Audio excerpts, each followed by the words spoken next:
What is this? I never seen a real gun before. Maya, stop right there. Guns are not toys. You need to be very careful. Let me help you. Whenever you see a gun, don't touch it. Always alert a responsible adult immediately. Now let's find out where this gun came from. I'll take that gun for evidence. We need to figure out who it belongs to and how it ended up here. However, let's use this opportunity to cover 6 points about firearm safety.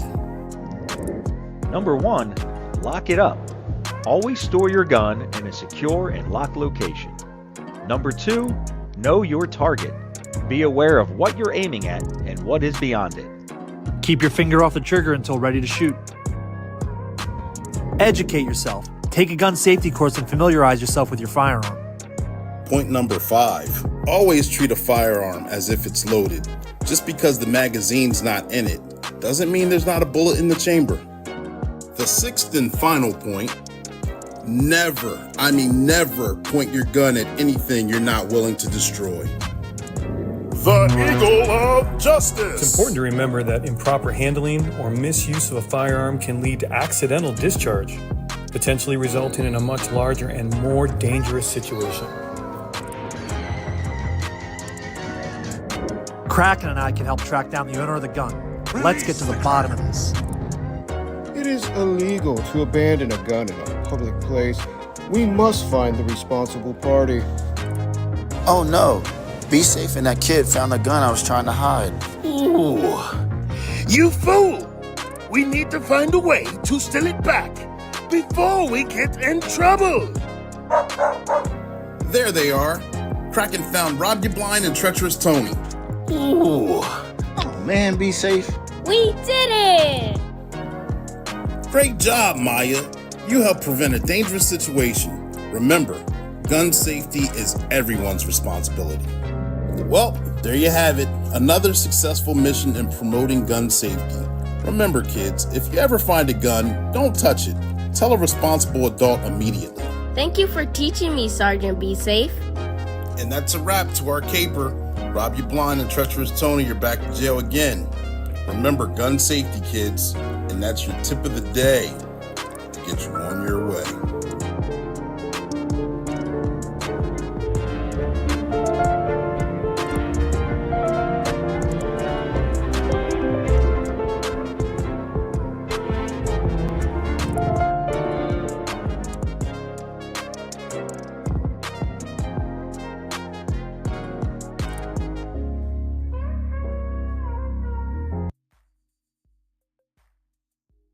I don't even know what to say. But he did this on purpose. Oh! Just mowed into the cop.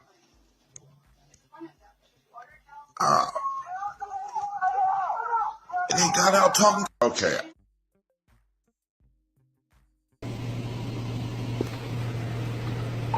Awfully quiet tonight. No, you didn't. Fuck. You just did not do that.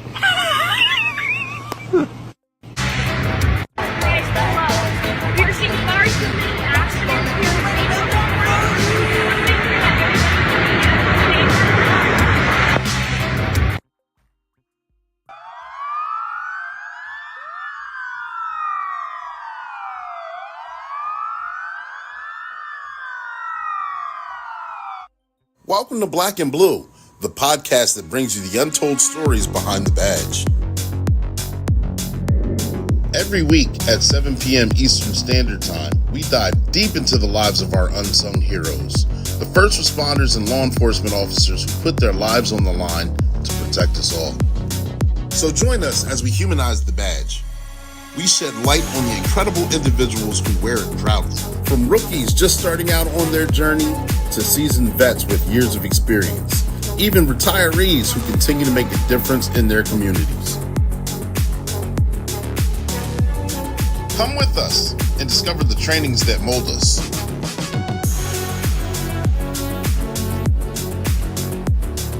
The unforgettable experiences that make us. And the publications that inspire us to push forward.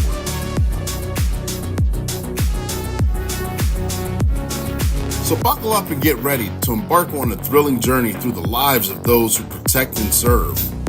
This is the Heartbeat, Black and Blue.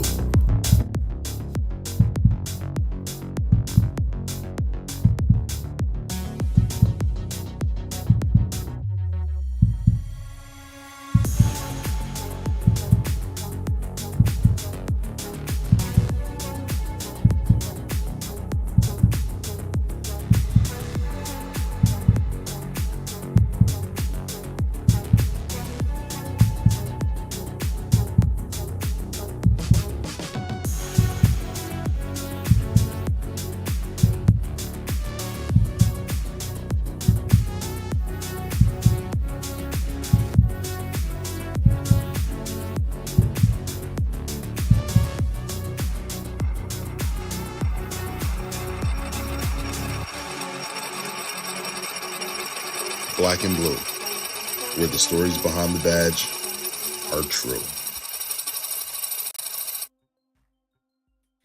Good evening, my Black and Blue crew. Thank you guys for tuning in again for another weekly episode of Black and Blue, where we go live at 7 p.m. Eastern Standard Time. And when we go live with the famous, our famous first responder or law enforcement officer, whether they're rookie, season, or retiree. And we talk about their trainings, experiences, and their publications. And we're going to talk about a publication today. So if you don't have your copy, make sure you get your copy, but we'll get into it.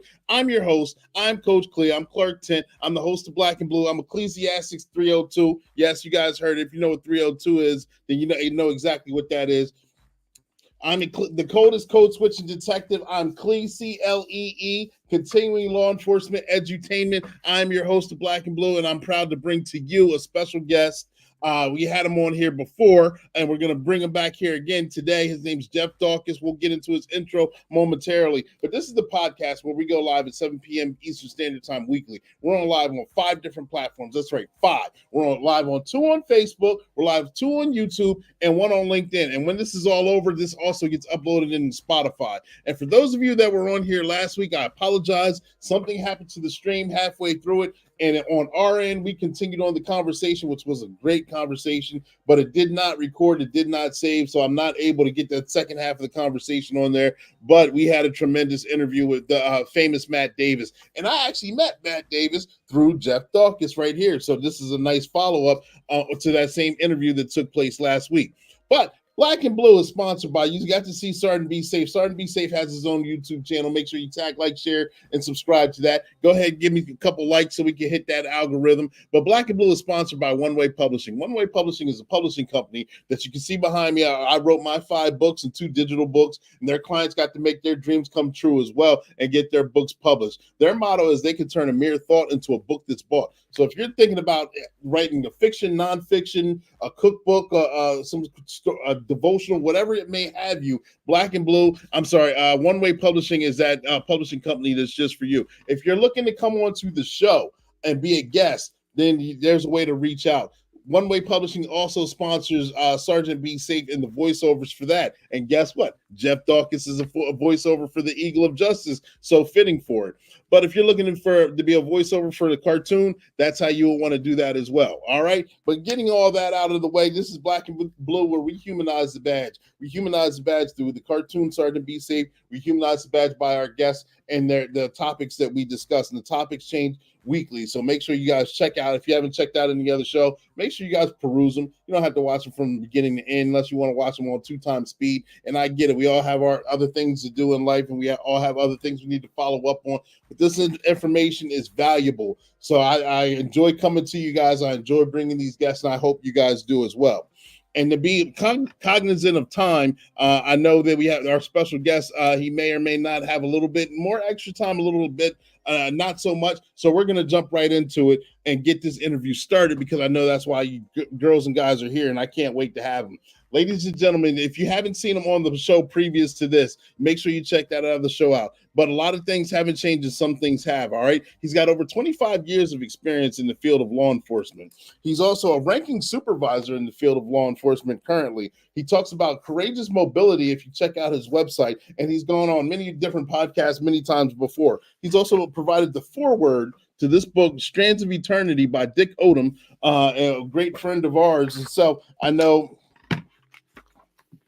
getting to the foreword, ladies and gentlemen, right there, got my copy. I got the hard copy. I know it's probably hard to see, but make sure you guys get your copy, all right? And One Way Publishing was able to do the cover art for this as well. So I'm happy to say that, and I'm happy to put this book out there. Dick Odom did a tremendous job with this book. It's a yearly devotional, and it helps get you through day by day, piece by piece, but we're not going to jump right into that as of yet. Also, to finalize the intro, Jeff Daukas is also known as the Eagle of Justice with him, his department, and the Sergeant Be Safe cartoon.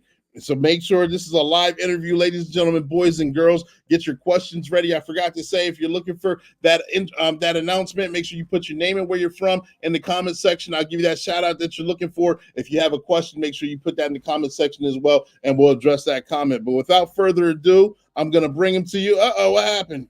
He was just right there. We're going to wait for him to come back. But we see we got a comment on the floor. Caw, absolutely. The Eagle of Justice is right there. I was just about to bring him to the stage. Come on back, Jeff. You don't have to be scared. We're going to have a lot of fun with this interview. We're going to talk about, for one, the foreword that he did for Dick Odom in the Strands of Eternity, this book. We're going to talk about not only the voiceovers that he does for the Sergeant Be Safe. If you got to see the commercial at the beginning of this, he was the Eagle of Justice in that commercial, and we got to have fun while he does this often. He's been in about four commercials now where he gets to be the Eagle of Justice. So he's the good voiceover. He's the voice of reasoning, and I think he's back on the stage. Good to go. Thumbs up on there. Yes, ladies and gentlemen, without further ado, we got Jeff Daukas here. Jeff, how are you doing today? Man, I tell you what, this was going to be a heck of a good conversation, because literally as you're giving the intro, my computer gives the blue screen of death and says, problem shutting down. What? I don't even know what to say, but shout out to my man, Gregory Foster. So good morning, good evening, depending on where you're at in the side of the country or what shift you're working on. If you're like, hey, there's my buddy, there's my best friend, David Kennedy, Eagle of Justice. He knows. But if you're like Clee and you're working, I don't know, Clee does about 21 hours of work, 3 hours of sleep. And I don't know how you do it, man. You just go day shift, night shift, day shift, detective stuff. You should be a chief right now doing something. Chief Clee has a good podcast ring to it, my man. Yeah. Maybe that'll be the name of the podcast, but not the title, because I like my sleep and I like the current responsibilities I have right now. Thank you for putting that out in the universe. Yes. So I'm glad to be here today. You have the book Strands of Eternity. We got a whole bunch of stuff we want to cover. I have time. I have energy after the kind of week I've had. I'm ready to go, man. This is kind of like my candy time, is talking to a buddy of mine about things that matter. And then I'm going to even hit you up offline. I got an idea too about a book that I think is going to be amazing. So I want to talk a little bit more about that. But you had done the intro with One Way Publishing, and I'm telling you, didn't you use One Way Publishing to publish Strands of Eternity? Hint, hint. Yes. I think that's me. Absolutely. Thanks for the plug. You see it right there down in the corner. But One Way Publishing, it did the cover art for Strands of Eternity. So therefore, One Way Publishing did the cover art, and we have the foreword done by Jeff Daukas, and then we have the devotional book by the man himself, Dick Odom. So I mean, it was a team effort. And I think I did the least work of the three, to be honest with you. I had a lot of fun doing it, and I say that not trying to be joking, but these guys put a lot of good work into this book, and it turned out to be a great outcome. So I mean that wholeheartedly. Well, I appreciate you saying that. And to be super clear, I had, what did I write? Like 3 pages of a foreword just to highlight. Dick Odom did 365.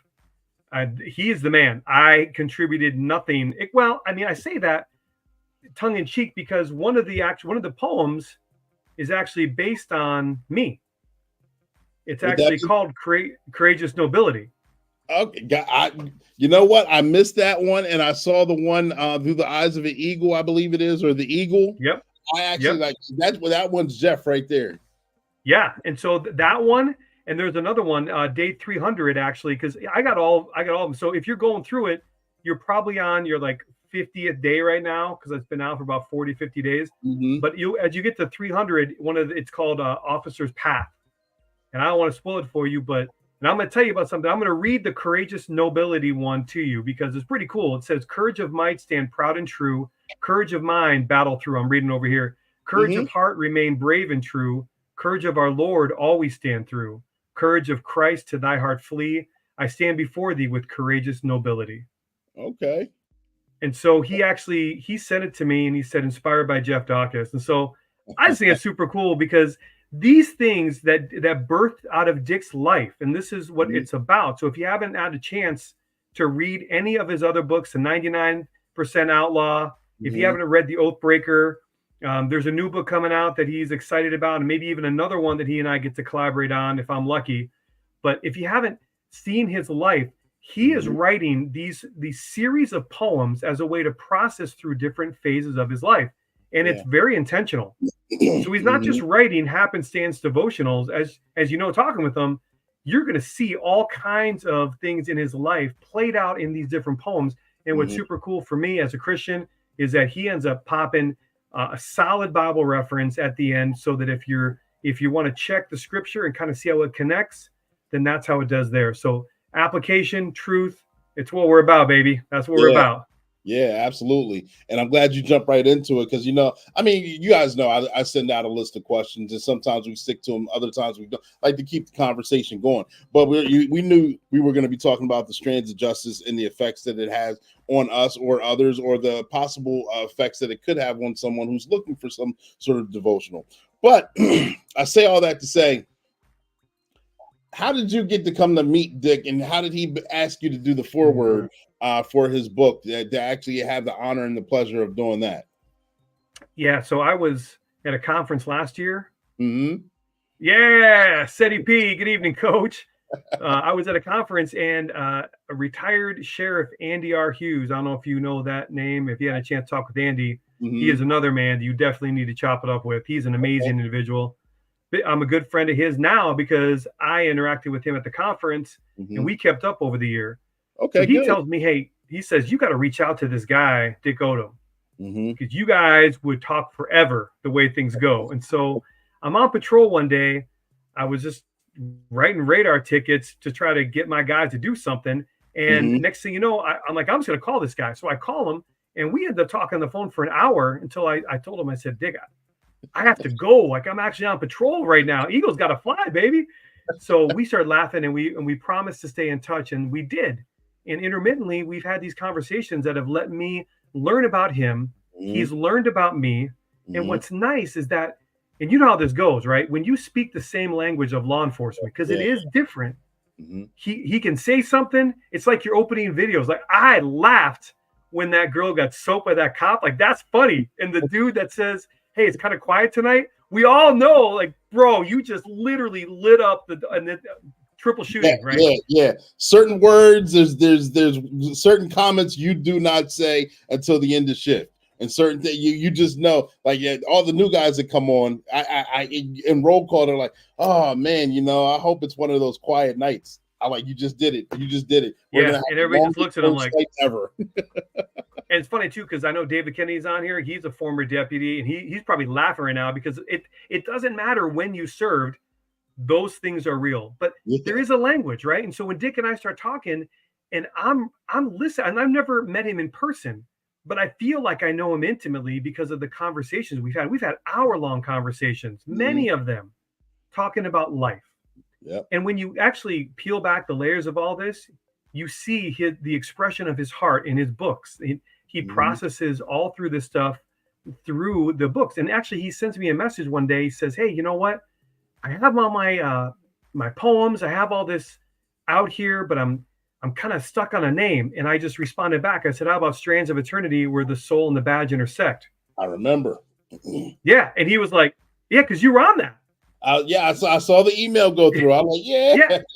And then I was like, scoop of vanilla, scoop of chocolate. I gotta go, baby cakes. And so next thing you know, he's like, hey, it's published and this is it. And I thought, hey, what a cool way to help support somebody that's doing work that I agree with, right?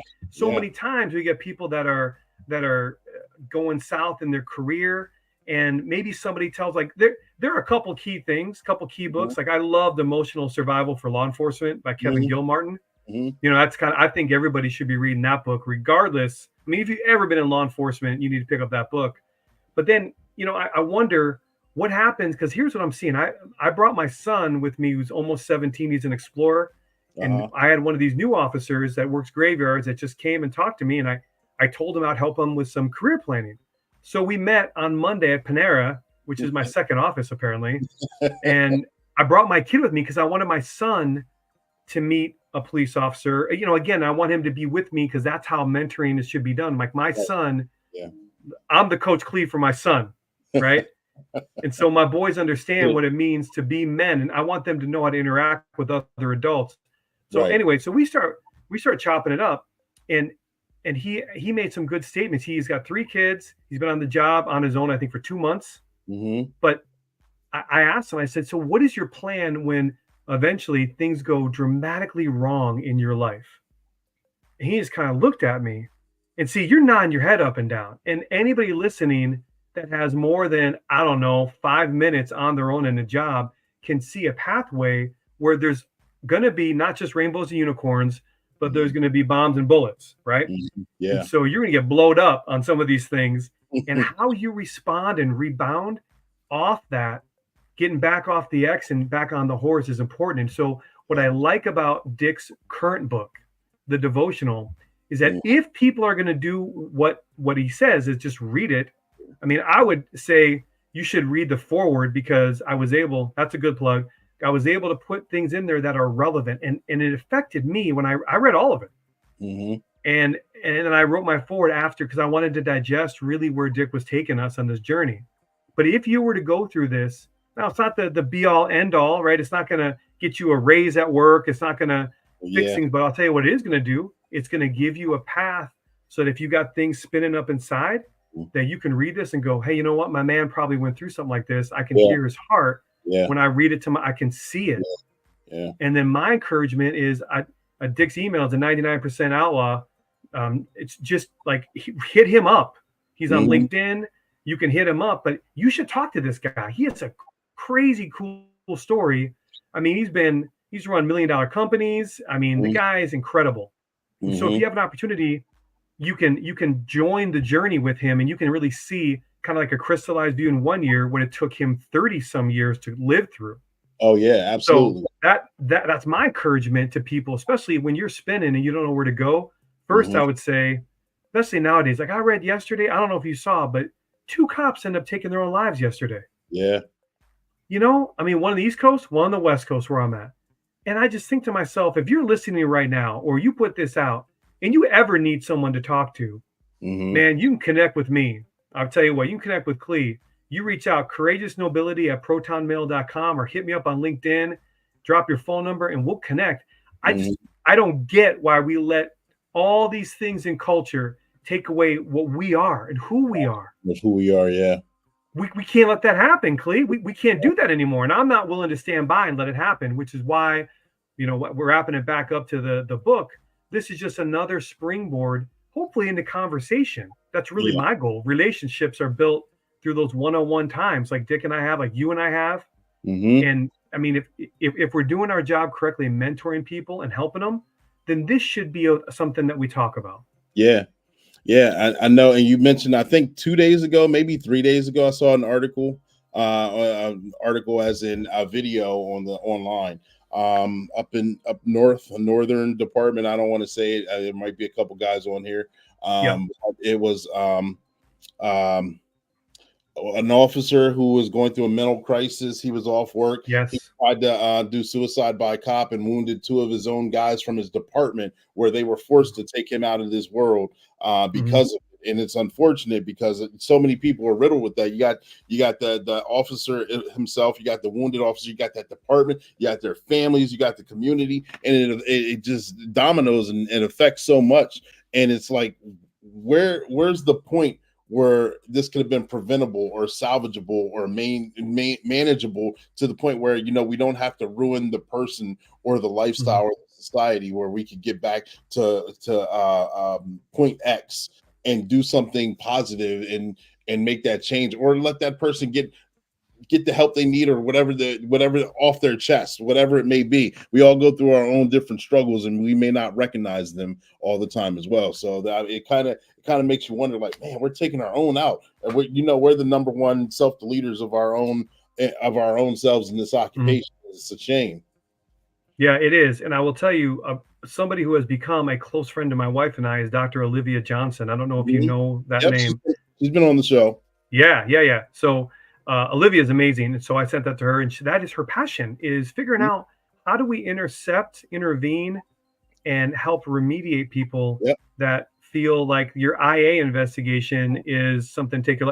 Listen, I've been written up 30 times in my agency because guess what? You're gonna do dumb things. You're gonna do things that are not in policy, because we have a human-based profession. Your whole tagline, humanizing the badge. Guess what? I make mistakes. I am the number 2 ranked supervisor in my department, and I make mistakes every day.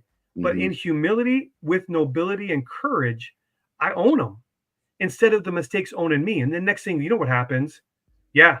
You know what? My man Gregory talking about hiding their mental issues, because what happens if a department feels like you have some kind of mental issue, even if they say they're not going to do something different, they treat you different. We know they do. Yeah, the stigma's there. Yeah. It is, man. And the dudes that you go to briefing with are the ones that you are going to most rely upon. They're also the ones that know when you're in the most crisis. Yeah. And we got to be okay with this. So, like, if nothing else, man, hear it from me. I may have been written up 30 times, but I also have been able to be in the lives of a lot of cool people.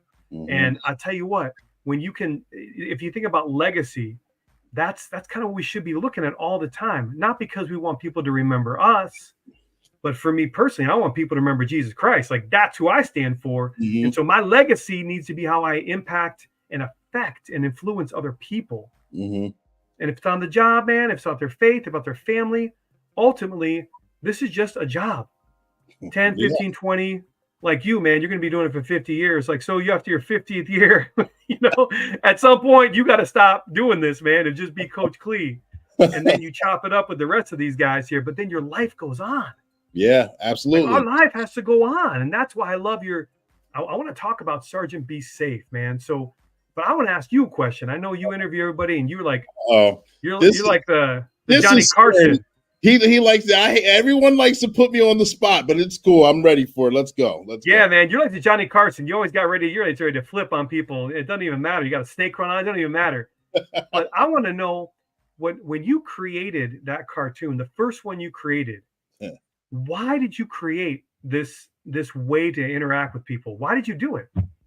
Wow, that's a good question. And you may not believe the answer. It was because I refused to accept no as an answer, per se. So when I decided to switch over, this podcast was actually called The Lab, where I was interviewing individuals anywhere, whether they're business product or positive message. And then I kind of honed in, of course, changed it to black and blue, changed the narrative of the show, changed it the people, where I was bringing in first responders and law enforcement officers and talking about whether they're rookie season or retirees, and talking about their trainings, experiences, and publications. And to do that, you got to have commercial breaks. You got to have messages that hit home to people and deliver different ways. So I was reaching out to McGruff and Smokey the Bear, the big dogs. And then I saw some other videos on YouTube as well that were not as known, that were just having 30-second, minute and a half brief safety briefings. And I'd reach out to them like, hey, I would love to use this clip for my podcast. Would you mind? And I heard back from no one. None, not a one. Let's just say I put out as a rough number, 50 emails on different kind of safety videos. And I was just going to promote their stuff. I had no intent on making my own. That's crazy. So I was like, well, no one's getting back to me, but I still have this burning desire to do it. Let me find this app and I'll create my own.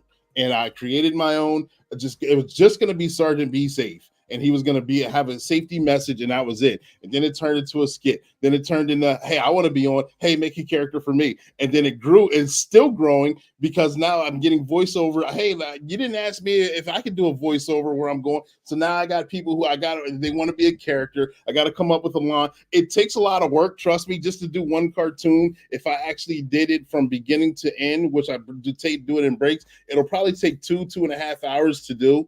But it's a lot of fun. I get to interact with people. I get to interact with individuals such as yourself and bring a positive message forward. So that's really how Sergeant Be Safe got started, and it's grown legs. And he has his own podcast channel now. I'm sorry, his own YouTube channel now, and it's just a lot of fun. It's a lot of fun. Dude, that's amazing. And you know, when I hear your heart about you wanted to do something to help people, to make them safe and to be positive.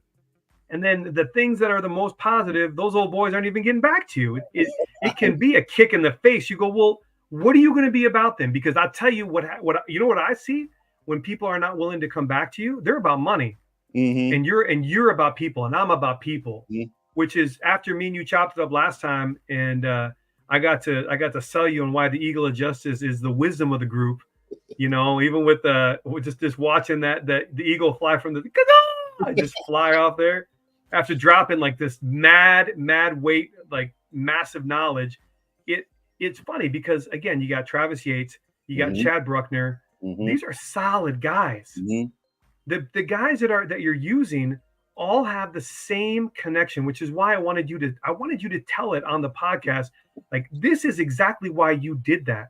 So when we did the one that you just showed about gun safety, oh man, here's the thing. 2.5 hours, but I guarantee you would do 2.5 hours of that every single day if you knew that one kid was going to be safe. It's worth all of it.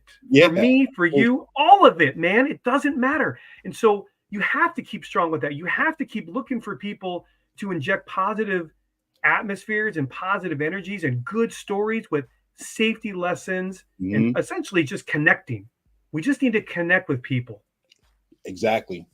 Yeah. And reminds me of a story. Yeah. You know, I got some stories, man. I know. I'm gonna ask you to pause for the cause just because we came up on that caveat where we got to get a Sergeant Be Safe, ironically, cartoon out there. We're gonna pause and we're gonna come right back and we're gonna hear more stories and learn more of the connection purposes. We got the Eagle of Justice right here, Jeff Daukas, and you might actually see or hear his voice in this upcoming cartoon. Stand by. What? Not that one. No, see, this is what happened. School is back in session. As we enter Mrs. Gaynor's classroom, Maya discovers a social media rumor about her has gone viral. Why are they saying such mean things about me online? Maya, what's wrong? Is everything okay? I'm being cyberbullied, Mrs. Gaynor. Oh no, it looks like your phone has been hacked into and it's going viral. This is embarrassing. I just want to go home. Hold on 1 second, Maya. I'm calling Major Payne. Hello, Mrs. Gaynor. How are you doing? What? Hacked. Sergeant Be Safe, get to the school and figure this out. 10-4, Major. Cyberbullying won't happen on my watch. We need to track the culprit down. Come on, Captain Chaos. Let's go. Sergeant Be Safe is here. Hello, officers. Hello. Let me see your phone, Maya. Oh, this is no good, Captain Chaos. There's only one social media mastermind that I can think of that's behind this. That's right. It has to be Chance Wilder. But how do we catch him? Sergeant Be Safe, get the phone, bring it back, put it in evidence, then we'll put it on the Bright Cell machine and get digital evidence. With this new app everyone is signing up for, I'll be able to make them do destructive challenges. And once they're in trouble, they'll be under my control. Sergeant Be Safe and his team use the Bright Cell machine and discover it has Chance Wilder's digital fingerprints all over it. I'm set up! Ready to breach the door! Get ready! 3, 2...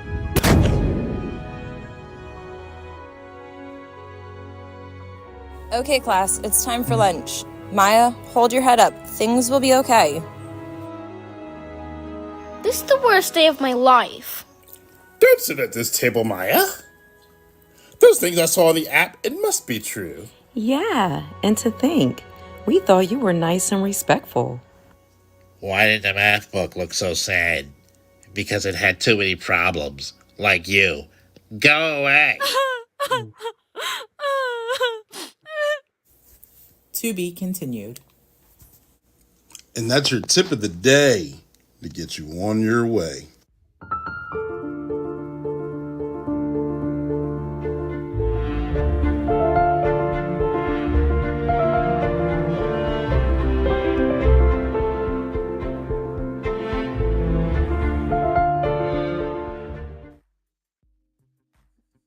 And we're back. I was so excited to get you on here, Jeff. I forgot to put your banner up in your website, but it is scrolling below. And I did make another mistake. I forgot you're not in part 1. You're actually in part 2 of that episode. So I made another mistake there. But it's all in the course of having fun. But we're jumping right back into this interview, ladies and gentlemen. We got the Eagle of Justice, Jeff Daukas, right here. There we go. You better watch out, ladies and gentlemen, boys. He just said he wanted to discuss a story about connection. And I cut him off to get this commercial in. So I'm bringing it right back to him now. Jeff, what did you want to share with us on your story? Well, I tell you, it's first of all, watching the first part of that again, it hurts my heart because that's a real thing. I'm not going to lose focus on my story that I want to tell you, but man, so many kids now. I got 12-year-olds that have cell phones that have complete unrestricted access to the internet. Yep. And they are developing their personality and who they want to be, who they want to be seen as. And then people are they're just cowards. I mean, Travis Yates with Courageous Leadership, he talks about cowards in leadership all the time. And how if you're not willing to stand up and take the right path, then you are just a coward. You have no integrity, which is why Courageous Nobility is just an integrity-based model that we want to highlight. But that's what it takes. So if you're watching this and maybe you watch the Sergeant Be Safe, you got to remember that that's not real life. Like who cares how many thumbs down or whatever. But when somebody hacks something like this, get the police involved right away because, when SWAT blows the door down, obviously the whole thing burns.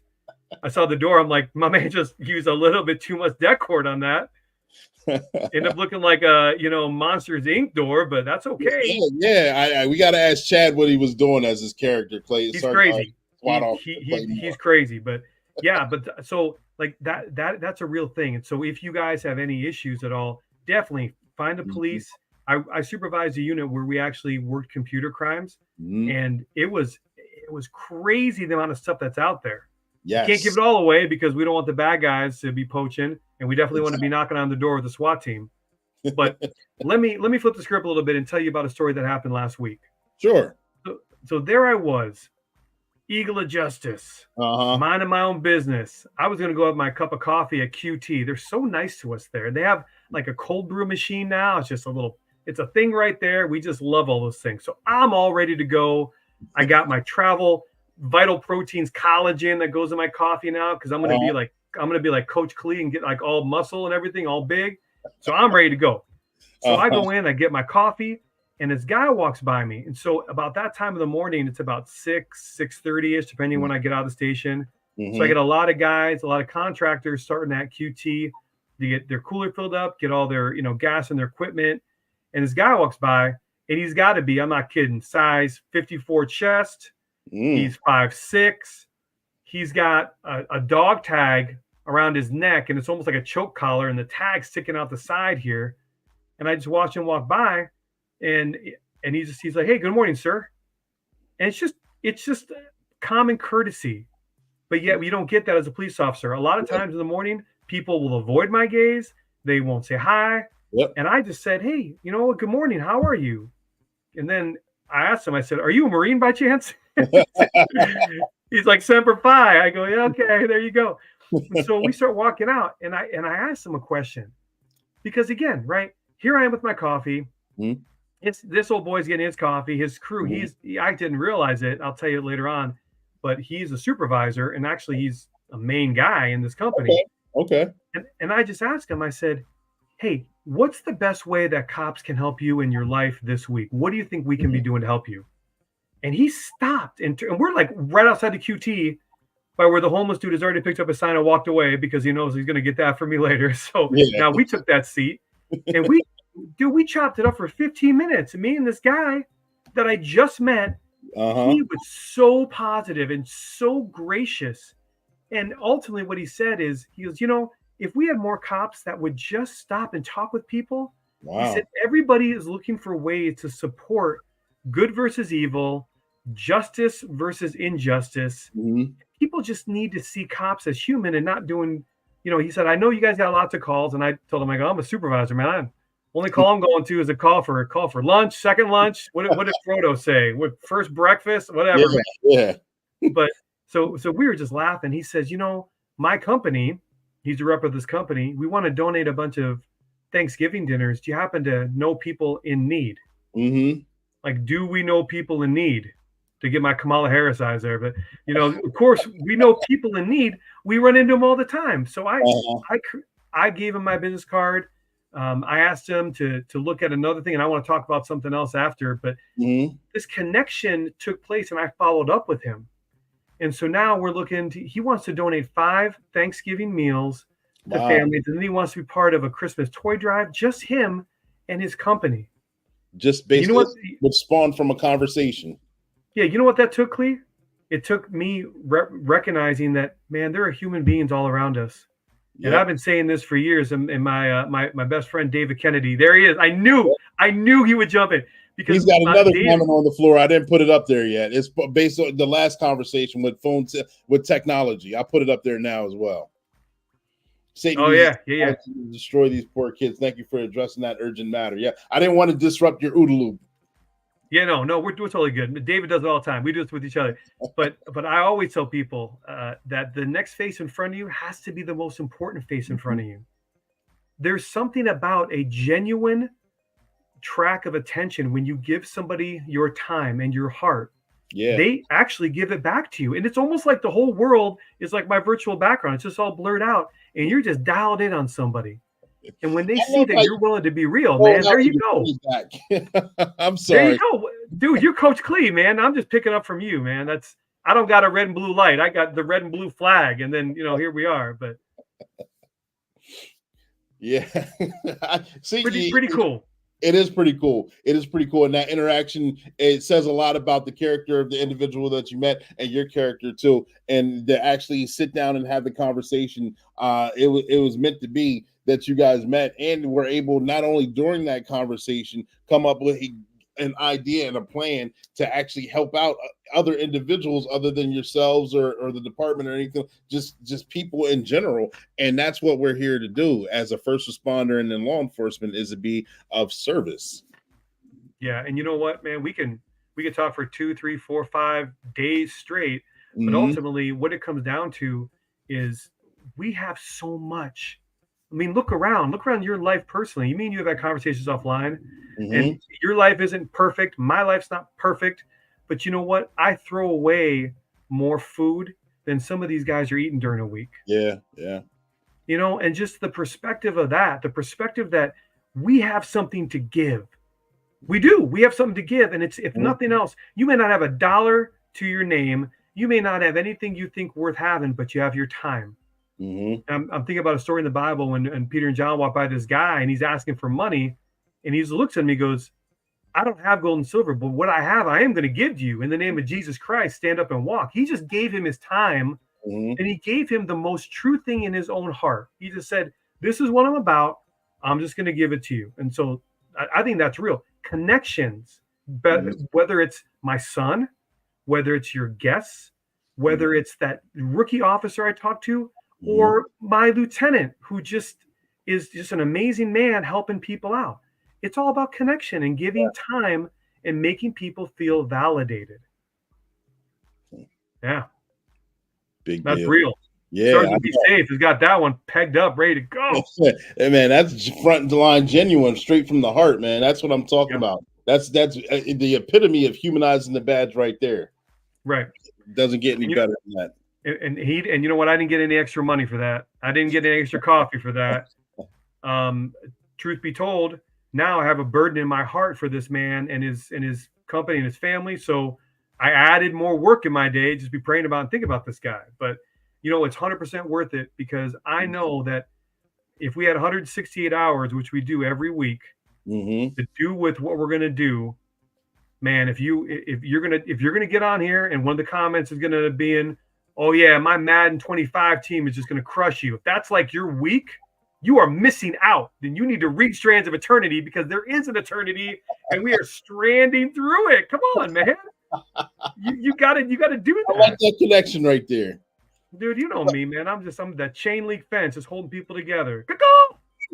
The eagle of justice right there. I know one thing that we did talk about on this podcast, you said is 168 hours every single week. I remember, I forget how many seconds or how many minutes there were in a day, but we did a discussion on it. And it was like, if you got a check that renewed every single day, how would you spend that money? The first couple of days, it'd probably be frivolous and you have a lot of fun. Then at the end of the day, you don't get to save the money. You don't get to keep it. It runs out. Then you wake up the next day and you get that same amount of money. And then after a while, you start spending on things that mean something, because you're not going to get that money back. So therefore, you do something that's going to benefit others, that's going to create memories, something that lasts, because that money is going to run out by the end of the day. Then you get a brand new check. That's the same thing with time. That's the same thing, same exact thing. The way that you use your time, you could either waste it and it's gone forever, or you could use it to benefit yourself, other people, society, and it lives on forever, because it's not a waste. It's actually doing something to project the movement forward, moving the needle forward, and whatever that is, in your opinion, something good, something positive, something of service. That's how we move that needle forward. Yeah, I love it, because you start looking at things that people are spending time on. Now, keep in mind, I got a pretty good Madden team, so I'm not saying that I don't know how to get it on, but you have to be able to look at the things that matter most. So I want to share with you something exciting that we didn't even talk about, but that has come up the past, I don't know, like 4 or 5 months ago. This became a pretty real thing. Do you know who Jeremy Wade is? Jeremy Wade, not off the top of my head. I'm sorry. So Jeremy Wade is the executive director of Mission First Alliance. Okay. So his whole point is to provide real hope. Before you get started, I'm sorry. That's thumbs down is on the service itself. I'm not giving it thumbs down. It's all on mannerisms. Therefore, I just want that to be clear. Let's go ahead. Yeah. Do I look around like? I know. But if we were to get some more Sergeant Be Safe clips, what's going on? Do this. There we go. Yeah, there you go. That's my man right there. Anyway, so Jeremy was a saddle police officer, and he was trying to find ways to give hope to people. And they were just, during the time Seattle hit, he left, I think, in 2020-ish, when all that stuff was going down, when the dumpster fire of our year took place, right? Yeah. So he and his wife, they moved out to by Chattanooga, and he started this organization. It's an alliance to bring first responders together. Boom, baby. See, there you go. David likes that. But you start looking at 4.6 million first responders, police, fire, first line medical. And all of a sudden, the stuff that we talk about, dude, it just got real. I mean, yeah, let's say there were 700,000 law enforcement officers, but you start talking about 4.6 million first responders. And if none of them had any hope, we're giving people the right to come into our lives, to take a life or to save a life. And these are people, at the end of the day, they've already cashed out their time check. And now they're just kind of floating, going, maybe I'll just drink, or, maybe I'll just do bad things on my phone, or I don't know, because they don't know what's going on. And so Jeremy's been passionate about this, and I reached out to him, and we had some great interactions. And so I'm one of the 5 regional reps right now for the Southwest. I represent the Southwest, but missionfirstalliance.com is a big thing for me. David, I just talked to David. It's literally free to sign up. You go to the website and just sign up to be a part of it, so that people can start uniting to provide hope, to pray, you can just support in some way. You may not even be a person of faith, but it doesn't mean that you don't have law enforcement or fire, or you don't know someone in first line medical. Like, we talk to a lot of ER nurses. I mean, you think your day's bad? We go from call to call, but at some point, man, maybe we go to QT, right? Yeah. ER, it's like the next critical incident, critical incident. It's all day. Yeah. It's all day. So the hope is that there's already people in Canada that are signed up. There's people in Australia that are signed up. I had a chance to co-lead and speak at the National Convention in Chattanooga last month. unbelievable outpouring of people who honestly, it's kind of like you rub shoulders with the big dogs, man. So I'm not telling you anything new, but this is the big dog right here telling me I haven't made it to his level yet, so don't believe it. Dude, you're speaking to billions, man. You don't even know it, but I'm in this room and I told my wife, I got to bring my wife with me, and I'm looking at the name tags before the event started, and I'm fanboying like half these people on LinkedIn. I'm telling my wife, I go, do you know who Olivia Johnson is? You know, I'm like, that's Burke Swearingen, you know, for all these guys and their different things. And they're just real people. And we got down with just being real. And I tell you what, man, when we bring real hope, and for that alliance, man, it's through the gospel, real hope. People are changing. People are doing things. People are, like Olivia, reignited. People want to change. They want to do something different. And guess what? It doesn't cost you $100, Kamala. Don't worry about your tax break. So I want people to sign up for that stuff, man. I really want people to look into that and connect with me or Jeremy or whatever, and we can just direct you more appropriately. I'm sorry. Yeah.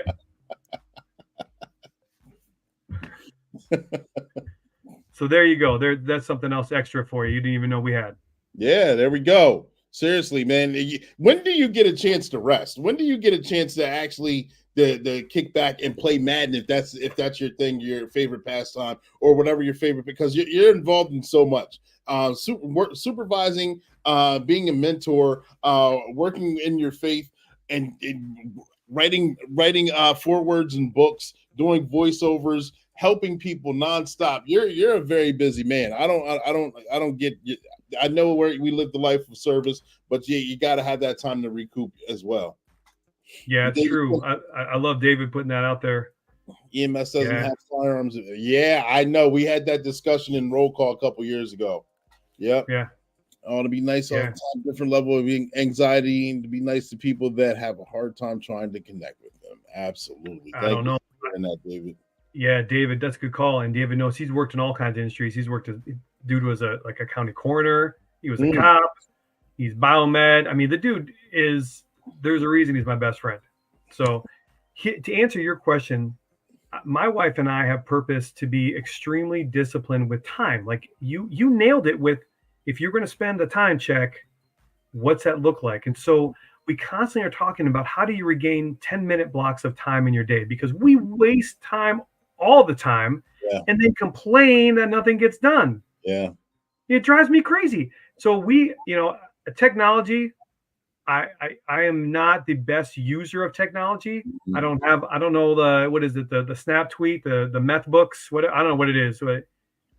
Insta Sweet Grams, whatever they are, whatever these things are. You know more. See, look, you can't even stop. You're like, you're killing me. It's like my kids say, Dad, just stop talking right now. But I will tell you that one thing we do find very effective is we use our calendar on our iPhones. We have our shared calendar for the family. And when something comes up, we populate it right in the family time. So I know what's available, what time's available, and what time's not. And I'll be real honest with you. When I'm done working, so I work 5 to 3. Man, good luck finding me at 3:01. Yeah. Stuff, man. Hey, you know what? I'll give you 110%. And at 3 o'clock, it's my time now. Yeah. Because the contract I have is not to give my heart and soul and my body. And these guys, like the guys that want to go suicide by cop, or these people drinking themselves, they're going out after work, talking about work, about the same things that they were ticked off from to begin with. That's insane. Yeah. And so I go home, man. I go home, or I go hang out with people, or I do whatever I'm doing. But I have these times, right? I have the 1-2 hours where I'm just going to use them. And I'm not going to sit down and do nothing. Like after we're done with this, maybe I'll go play Madden. But I'm not going to play it for 2 hours. Yeah. Right? It's about discipline and knowing that there are priorities in life. We tell our kids all the time, do all the hard stuff first. Front load your week, front load your day, so that at the end of your week or the end of your day, you're sitting pretty. Like me, my son and I did 4 tons of rock past 2 days. And then 2 days before that, I redid my whole garage. So don't tell me you don't have time to do it. I took the week off work, but I tell you what, I got to go to work to slow down, man. I got to be done with that stuff. Yeah. So I would say that is the answer, because I don't look at my life as being very busy anymore, because I've learned the greatest sentence that anybody who wants to be successful in business or in life. So if you're listening, pay attention. This is the eagle wisdom here. You ready? I'm ready. This is it right here. The number one sentence you can say is no. No is a complete sentence, people. And you got to be okay with that. So when somebody shoots me a text message, I also serve as an elder in my church. They say, "Do you have time to talk?" I respond, "No." And I don't feel guilty. And it's not a mental thing for me. Like I've dropped the ball somewhere. No, I don't have time, but I have time during these times, tomorrow or whenever. Okay, great.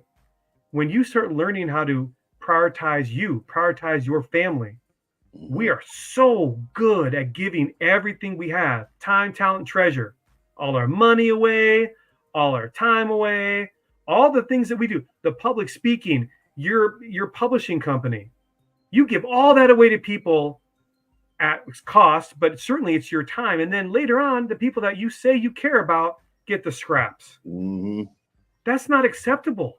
I don't accept that. And so I had a purpose to make a change because you know what? The legacy of my kids walking out the door at some point, they're doing their thing.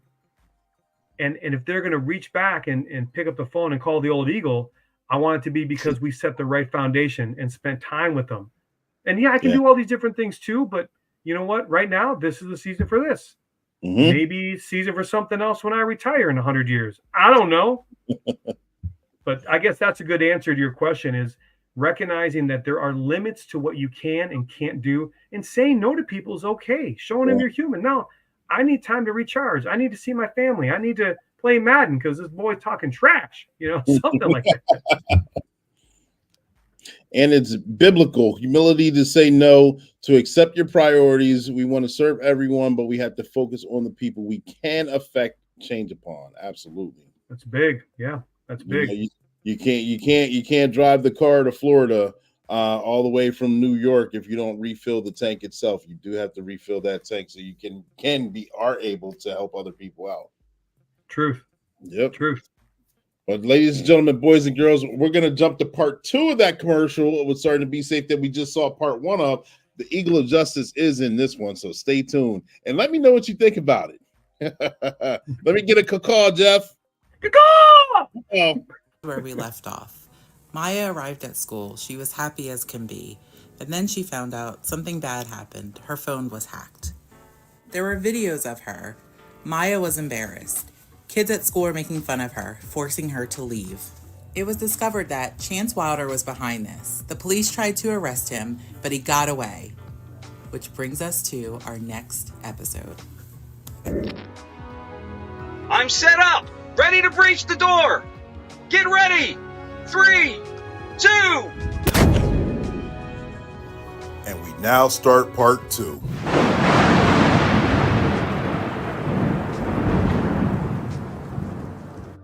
I'm out of here. These cops can't catch me. That was a close one. Treacherous Tony, I see you over there. Come pick me up. Get us out of here. Get in. Go, go, go. I don't know how they found me. Oh no. SWAT Officer Claymore. Looks like Chance Wilder is on the move again. He just told Claymore that they got away in that direction. Meanwhile, outside of the school. Why does everything always go wrong for me? Wrong for you? I don't think you're on the run from Sergeant Be Safe. Little girl, why don't you come with us? Chance Wilder, we can easily hide in the company of the juvenile. Maya's missing.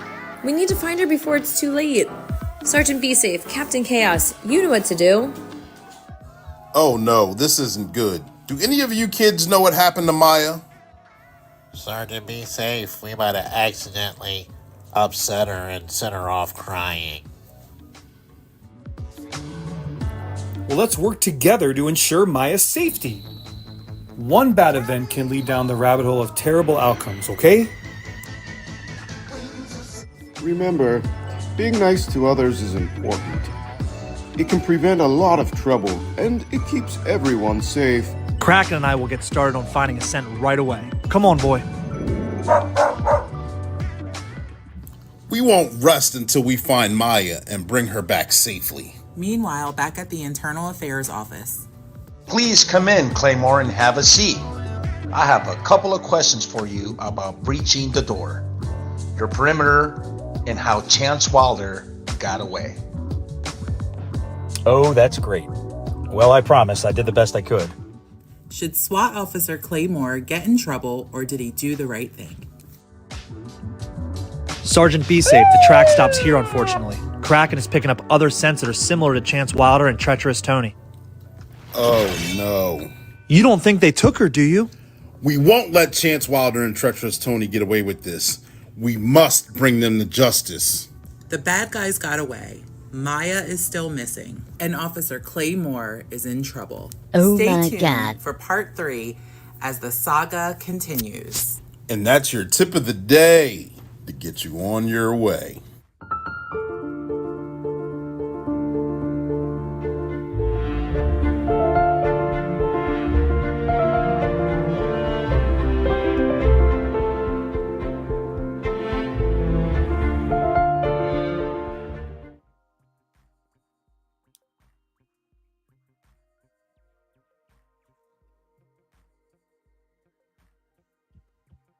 And there it is, ladies and gentlemen, boys and girls, part 2 of that saga, that crazy saga. You know, the cartoon actually started off from going to safety tips to everyone challenging my hand in a fun way to see if I could get stories out there that send messages, that have a storyline here, a plot twist there. So I'm working on a 4-part series. It's taking me a lot longer than I thought it would, trust me. But it's a lot of fun to do. And the voiceovers, anyone who's providing a voiceover, and I'm not just saying that because Jeff's on here, I truly appreciate all of you to come in here. But did you guys get to see Jeff's part?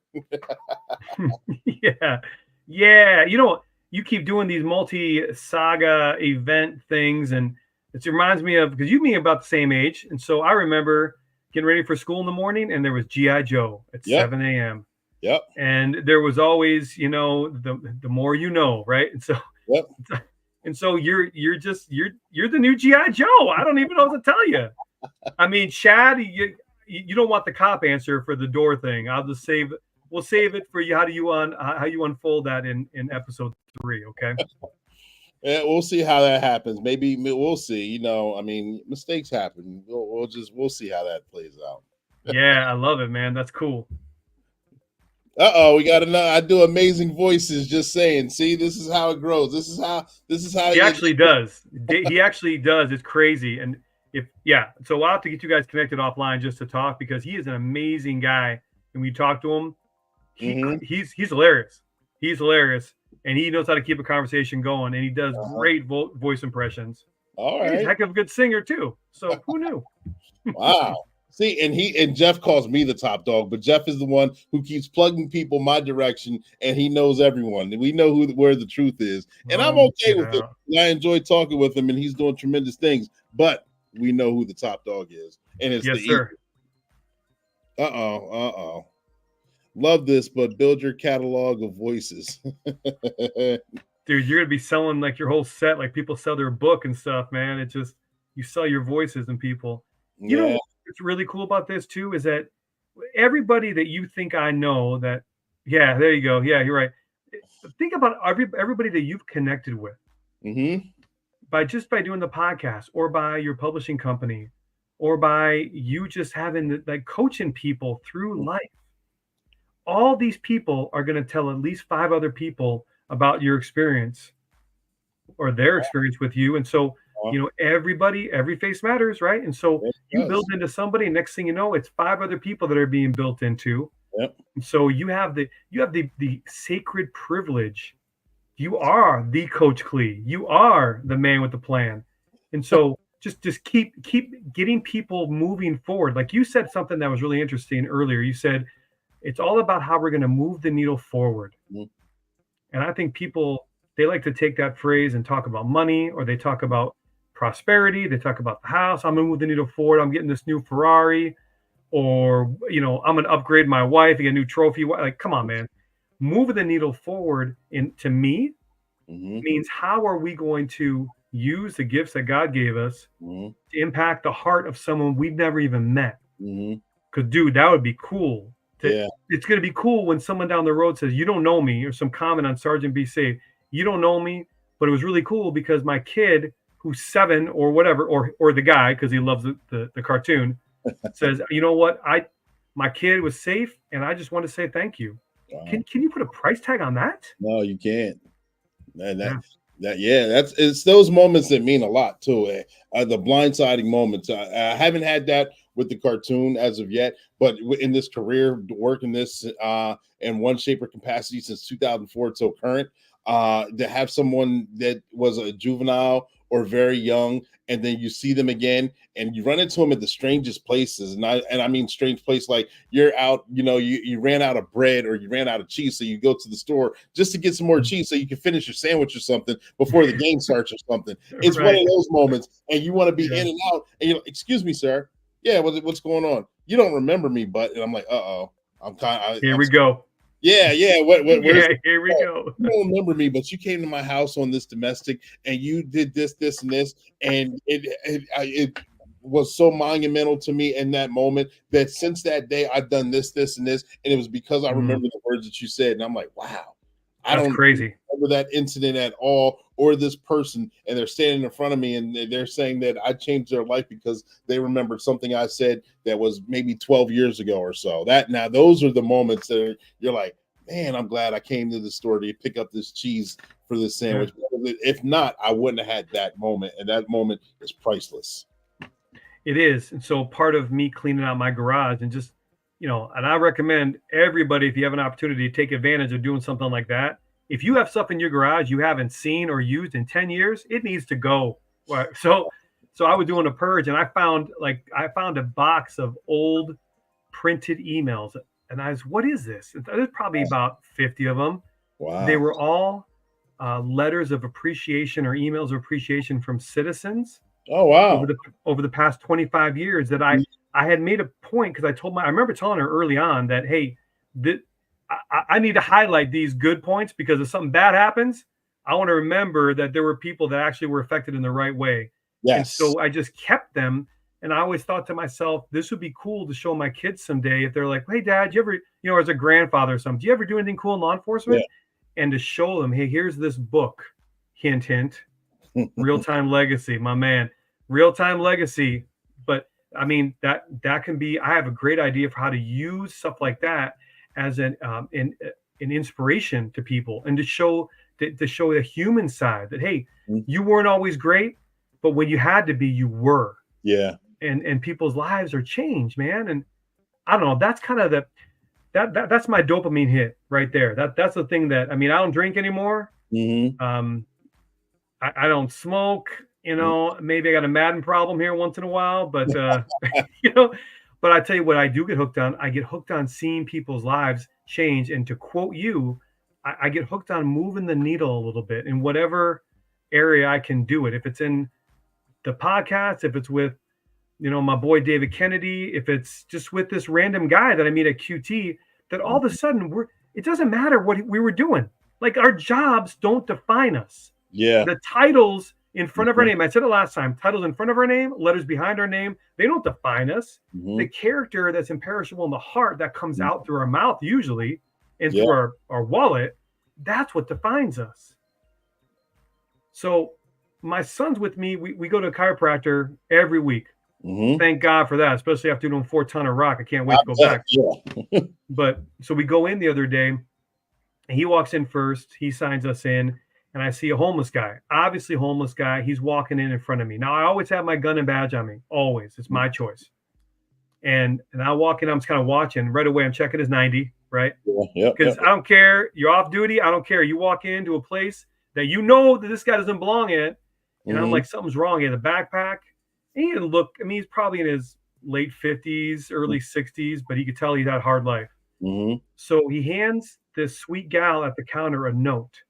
And I'm just back about 5 feet, just ready to deal with whatever comes up, right? My kid's just watching, because he keys in. He's got his spidey sense that keys in. He got that vibe, yeah. Yeah, he knows to stay out of my way.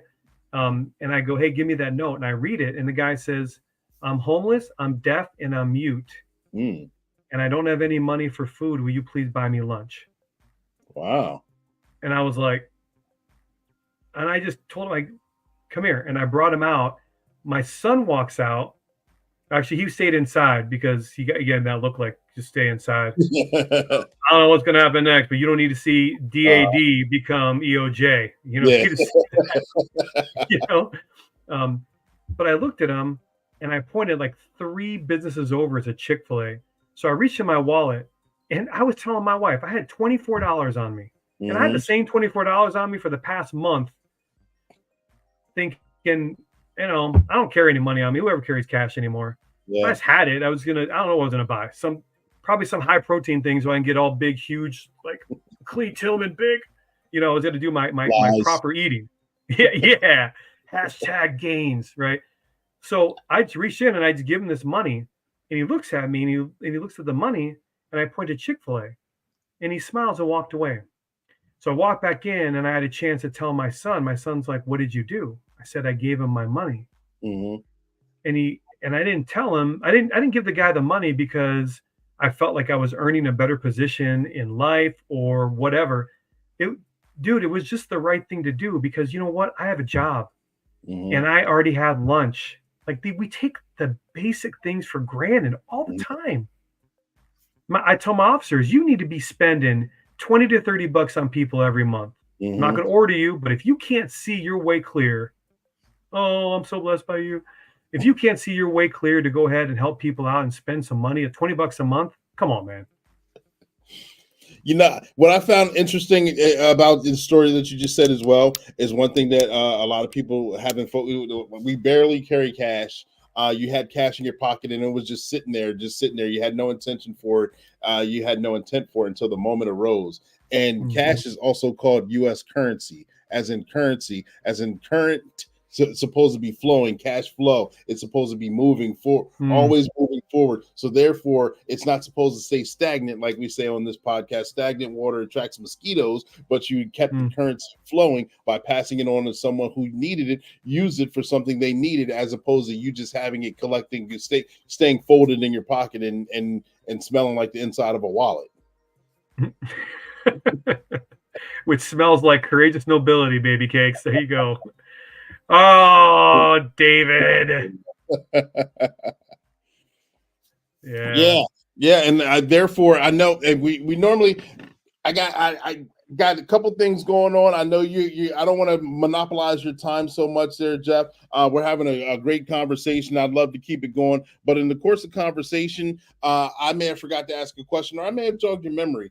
Right now, is there anything else that you would like to share with us? The floor is yours. I know I didn't do it as good as you. Dude, you're a little eaglet right now. You're the little eagle. Well, I will tell you that summarizing everything we talk about, you just got to watch the whole podcast again is what you need to do. But I would say that for a guy like you and me to sit down twice now across the country and have real heart-to-heart discussions about things that matter, it's not a coincidence, and it really is not something abnormal. We should be doing more of these things. So if you're watching, here's some advice for you that the wise eagle is going to give you. This is my EOJ for you. If you're connected on LinkedIn, which is allegedly a professional site, if you're connected with people, just reach out to them and ask if you can have a conversation. Matt Davis, I reached out to him and said, "Hey, can I just call you? I had a question about something you posted." And we had this great conversation, and you had a conversation with them. And that's how things start. We have to be men and women that are willing to have conversations, not always to default or deflect to violence or to seeing our own pride come through. Can't have that. Can't have that. So that's my first big thing, my first takeaway to summarize. The second thing is, we talked about a lot of stuff. We talked about safety tips. We talked about mental health. We talked about the book, Strands of Eternity, that Dick Odom wrote. Again, reach out to Dick. He's on LinkedIn. You can get his website there. We talked about, thank you. We talked about these different things like how would you use some of the passages? How do you see that work? And I explained that's part of Dick's story in his life, which get into a conversation with the man. It'll make much more sense to you and it'll be more real to you. But all of this stuff is an outpouring of something, be it mental health or be it character-driven courage. like Travis Yates talks about all the time. You want to be a courageous leader? Mm-hmm. Well, here are some things you can do, and they're very practical, action-oriented, which is why he and I gel so well, because, man, I want to take a step forward. But here's the basis of this. Travis and I sat in a training last month called Magnus Ovea with National Command Staff College. Dr. Mitch Javidi and his team are incredible. And it was this 2-day class about understanding the neurobiology, understanding your body, but understanding leadership. Mm-hmm. And man, leadership is always people. It's just always people. And people are not going to care about what snake oil you're selling them that week. Mm-hmm. They're going to care about your time you're giving them. They're going to care about things that matter. They're going to care about, like when David's watching, he's heard me go off and just start getting crazy with random people, just loving them, just telling them they're going to care about hope. That's why I'm so jazzed about Mission First Alliance. So check out missionfirstalliance.com. Connect with me or Jeremy Wade or any of the reps all over the country. Mm-hmm. Check it out, because providing hope to people all of a sudden changes. It's reaching in your wallet and giving whatever you got to that guy for food. But if you did that on a daily basis, what could we give people other than money? Mm-hmm. You can give them some understanding. You can give them compassion. And if you're me and David, you can give them the gospel of Jesus Christ, man. That's what you can give them, because there's real hope there. My man, Chad Bruckner, Yates are all down with that plan as well. And so I would tell you that if you're thinking about takeaways, think about being real with people, being intentional, and recognizing that physical, emotional, mental, there's also another part, spiritual. Mm-hmm. The whole person, dimensions of the whole person require you to be a whole person. We can't turn off our emotions. David's probably weeping in the corner again. He's a crier. I can't do a thing with him. You can't turn off anger. You can't turn off these things. They just kind of come up. And so we know that we're given these feelings and emotions. Let's try to do the best we can as people to just be right with what we do and what we say and how we think. Mm-hmm. I feel like that's probably the best takeaway I can give you is people are people, man. And whether you're a police sergeant or you're the nation's top detective with your own publishing company, or whether you're a deaf, mute, homeless guy, Mm-hmm. everybody somewhere at some point has a 1-year-old baby picture. Everybody started off somewhere, man, and through circumstances, life choices mostly, or maybe people in their life or people that have been taken from them. Mm-hmm. Our lives develop and unfold. But wouldn't it be cool if we got to bump into people every now and then in 168 hours a week? There he is, yeah. If we get to bump into these people and our life story gets to blend with someone else's just for a moment, I wonder how many other people are going to be impacted by that legacy. Yeah. Because that's what it's all about, man. At some point, people are going to stop tuning into the black and blue. People are going to stop knocking on my door, and you're left with yourself and your family and the things that you put in front of you. Mm-hmm. Let's make sure it's real, because I think I told you my dad passed last year, but he always used to say, there's never a U-Haul being towed behind a hearse. Yep. You just got to make sure that we are spending our time on the things that have value. Mm-hmm. Character, competency. Those are the building blocks of trust, authentic leadership, courageous nobility, and then being willing to reach out to the nation's top detective. You should start billing yourself as that, by the way, the nation's top detective. And then all of a sudden, you're going to get me closing by going like this. Kids, remember, if the eagle's on the perch, be ready for this. We out, diggy, diggy, diggy. We out. I'm not the nation's top detective, but I appreciate that label very much. And that was a great summation and closer as well. And a caveat to that I found funny is, we all, no matter what level we reach in life, we all have that baby picture that's somewhere. A little takeaway, funny story. As a department that I know of that knows me very well responded to a family member of mine's house they got an alarm system that was brand new. So of course, the alarm system wasn't working properly. So they respond out to this family member's house for an alarm. Get there, find out, it's one code. No, you do this wrong. But help them with the alarm system there, so it's not a problem anymore. They come to find out that they're related to me, and then they're like, "Wow!" They start looking around. Is that a baby picture? Yes. So guess what? In the age of cell phones, they were snapping pictures left and right, and I'm getting all these text messages. I'm like, how did you get that? What is that from? And yes, I became in-house memes and local Christmas cards and things like that. So the little things turn into the big things, and you're like, how did this happen? Like, you can't make this stuff up. Right. Yeah. And you know what? We got to always remember that little things, yes, little things do turn into big things. And so, to the extent that we give attention with a righteous heart to the little things, will be the extent that the big things make sense. Does that gel? I mean, you think about Simon Sinek, you think about John Maxwell, you think about these leadership gurus that are talking about it. They're always talking about, that's funny. They're always talking about, what are the little things? What are the 10 minutes of time? Where's the kind word? Where's you elevating someone else above you? Lid lifting, Maxwell says. Where are these things in life? So can I give one more plug out here? Yeah, absolutely. So if you have not connected with Chad Bruckner, Bruckner, you need to talk to Chad. He has a podcast.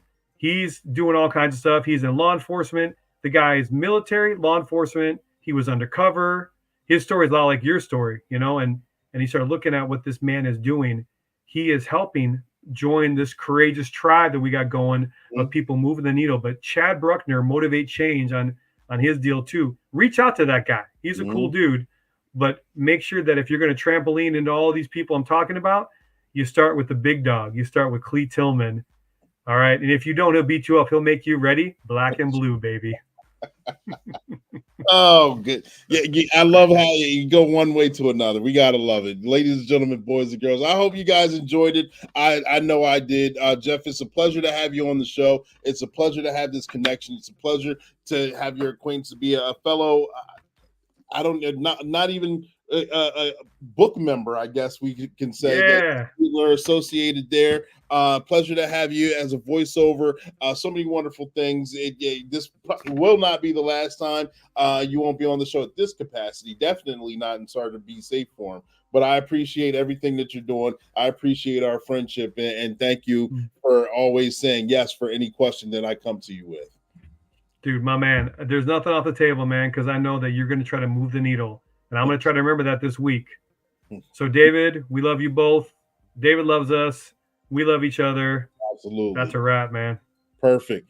Ladies and gentlemen, boys and girls, thank you guys for tuning in to another episode of Black and Blue. The podcast is just for you. We go live weekly at 7 p.m. Eastern Standard Time. And when we go live with the first responder or law enforcement officer, whether they're rookie season or retiree. And we talk about their trainings, experiences, and publications. And we didn't fall short today. And we're going to go live next week. I got a special guest coming on the show. I would love to tell you guys who they are, but I'm not going to, because I like to leave you guys with the cliffhanger. So therefore, you guys got to tune in next week, and we're going to have another dynamic show. Make sure you guys take care of each other and take care of yourselves and each other.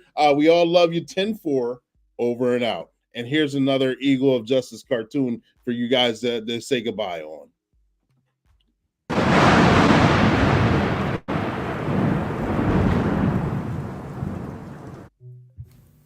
Ladies and gentlemen, Sergeant Be Safe here.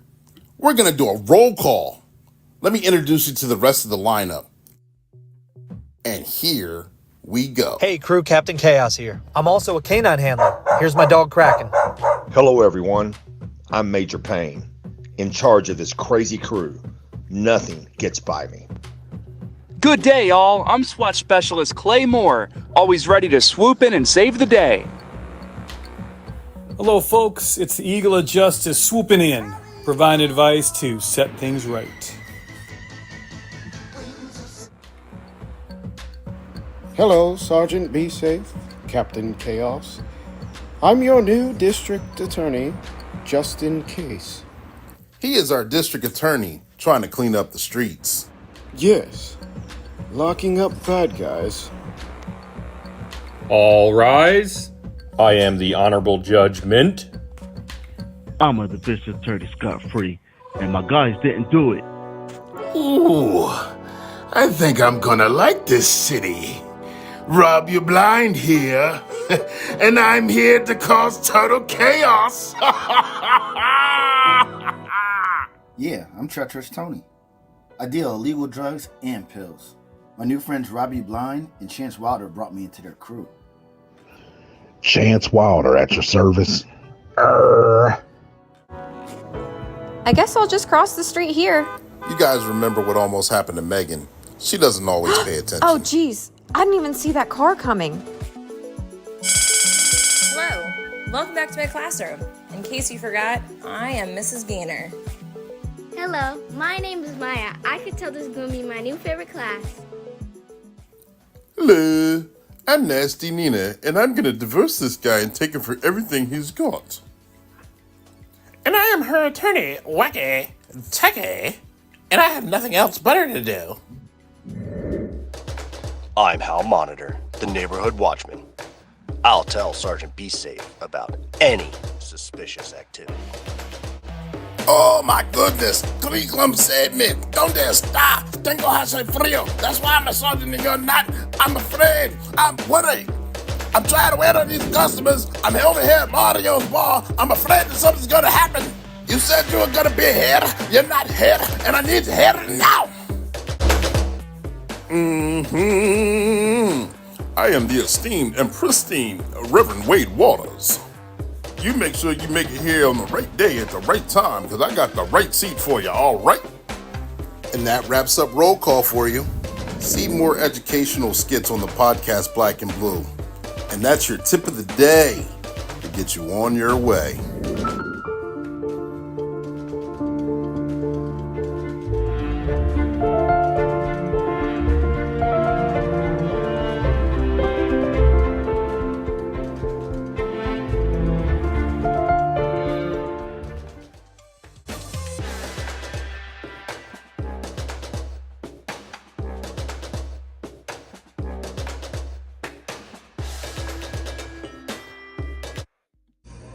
I'm not a bad cop. I never once said you were. It would be real simple if the problem was bad cops. It ain't.